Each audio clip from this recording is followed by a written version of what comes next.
Hello and welcome to our latest investment update as of August 28th, 2020. I am Mark McCarron, Wescott's Chief Investment Officer. And in this edition, we're going to talk a little bit about the market through August 28th, of course, but also the implications of a concentrated market, particularly the technology sector, and what that means going forward, and then our current outlook as a result.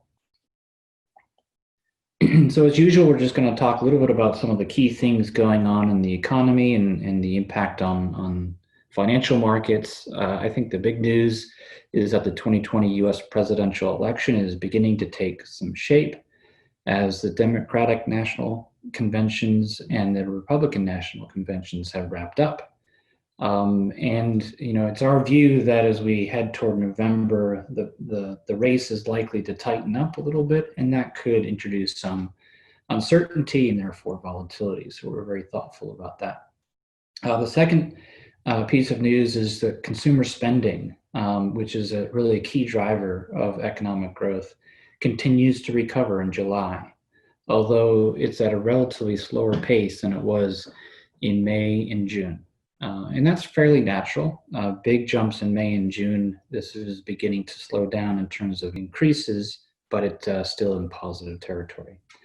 Another piece of news that we think is important is that the Federal Reserve Chairman, Jerome Powell, indicated in his Jackson Hole speech that the policy of low rates will continue for the foreseeable future. And with that, there's an acceptance by the Fed of inflation. In fact, we want to see inflation. We'll talk a little bit about that in a few minutes. Despite everything that's going on, the S&P 500 index reached a record high this week, despite the political, economic, and of course the virus uncertainty. And it's really that we want to focus a little bit on today in terms of what's driving the market. So if we take a look at a slide updated through August 27th, yesterday's closing prices, this is something we shared a couple of weeks ago, but we wanted to talk about first and foremost the US stock market as measured by the S&P, up 12.7% so far this quarter, and is up 9.2% so far this year. So a very strong year, above average return in the S&P 500, despite what's going on in the real economy.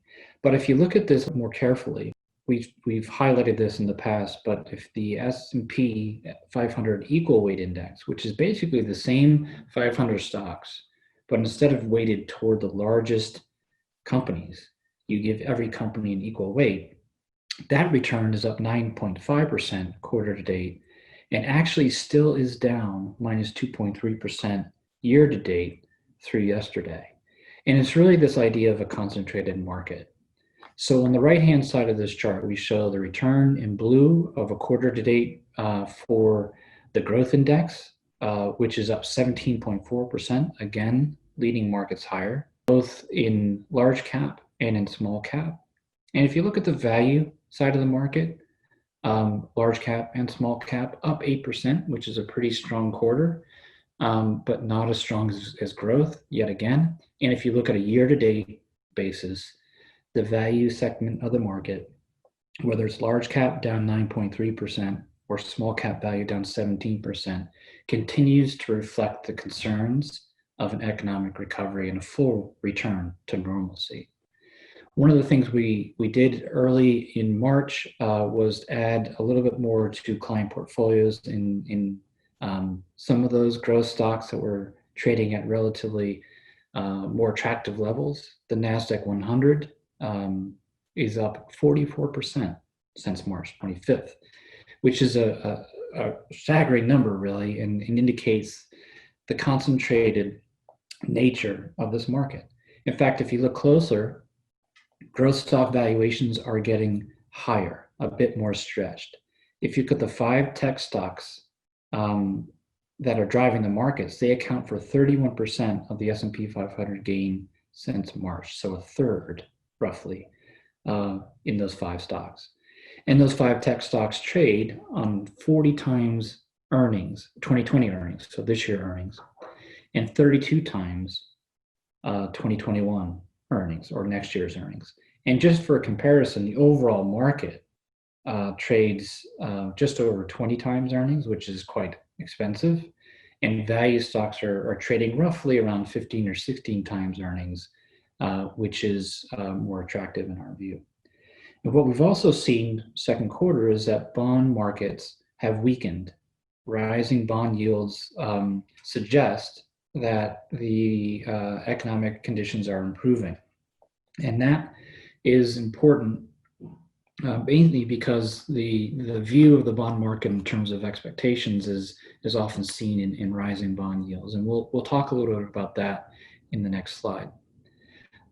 Just a quick update, Wescott balanced portfolios are in positive territory in 2020, benefiting from the recovery in the economic conditions, recovery in the stock market, our allocation to both growth and value stocks, but also the stable allocation that we've had in bonds. So with that, we want to talk a little bit more about the bond market. As Jerome Powell mentioned this week, the monetary policy of the U.S. Federal Reserve continues to be very accommodative, very supportive. And the Fed funds rate, which is really the rate that everything else is based on, is expected to stay much lower for much longer. This means that the real economy benefits. The average 30-year fixed mortgage rate is now below 3%, close to a 50-year low. And that should support and continues to support what we think is a pretty strong housing market so far this year. Inflation is low today, but could rise going forward. So I want to talk a little bit about the chart that I have here. We're showing the 10-year bond yield. The blue line is the nominal yield. The orange line is the same bond yield, but adjusted for inflation, often called inflation adjusted or real yield. And if you look at this, when those lines are falling, that means bond prices are rising. And it's been a very, very strong bond market, both 2019 and 2020. However, we're now sitting today at a nominal yield or a bond yield of under 1% and actually negative 1% after you adjust for inflation. This is why the Federal Reserve and Jerome Powell has indicated their intentions for policy to be accommodative for many years to come, because they want to see that inflation adjusted rate or this real yield back above zero, and they're willing to accept higher inflation in order to do that. So one of the things that means for our bond strategy is that we want to maintain our current positioning, which is shorter maturity focus, definitely does protect. As yields rise, prices fall. We want to be in shorter maturity bonds because they tend to fall less in a negative market. And that's how we're positioned today. The other thing I would say is higher quality emphasis of our bond portfolios provides stability. It has so this year and will continue to. And then finally, if we do see inflation pick up, we want to be positioned in shorter and higher quality bonds to protect against capital loss. So all of that said, I think we're well positioned for what might be coming next. And it's an important shift in policy, or at least guidance from the Federal Reserve this week. And we're reintroducing or re-showing this chart. We introduced this 2 weeks ago. The big news going forward will continue to be the US election.